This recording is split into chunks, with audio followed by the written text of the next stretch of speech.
કાકા હા હમણાં રજા હતી ને તો ઘરે બેઠા બેઠા મસ્ત એક આર્ટિકલ વાંચ્યો કે સ્ત્રી પોતાને ક્યારે વૃદ્ધ નથી સમજતી. એ તો સાચી જ વાત છે ને.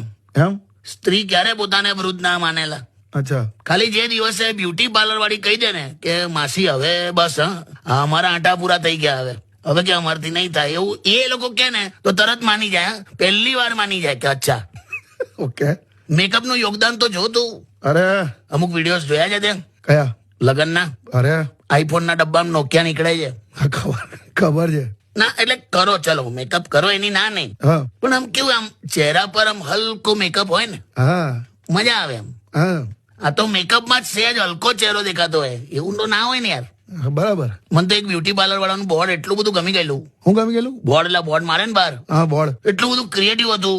હું લખેલું? એને લખ્યું હતું સત્યમ છુપમ સુંદરમ. અહીંયા સત્ય છુપાવવામાં આવે છે ત્યારે બધા સુંદર, એટલે બહુ તું ક્રિએટિવ વિચાર. સત્યમ છુપમ સુંદરમ. તારે કેટલું જોરદાર કહેવાય. છોકરાઓને તો જરૂરત જ નથી નહીં. પડી જ નહીં લે એ લોકો ના જો ને પેલો જય. હા નહીં, પેલો બિચારા સિલ્વર કલર નીકળ્યો કે નહીં? એમાં હું હવે પૂછવા ના જાઉં.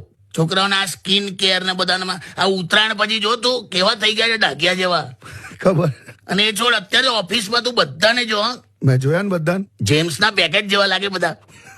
અને અવાજ ફરશે આ લોકો રફ અને એકદમ વાસી ને. વાસી?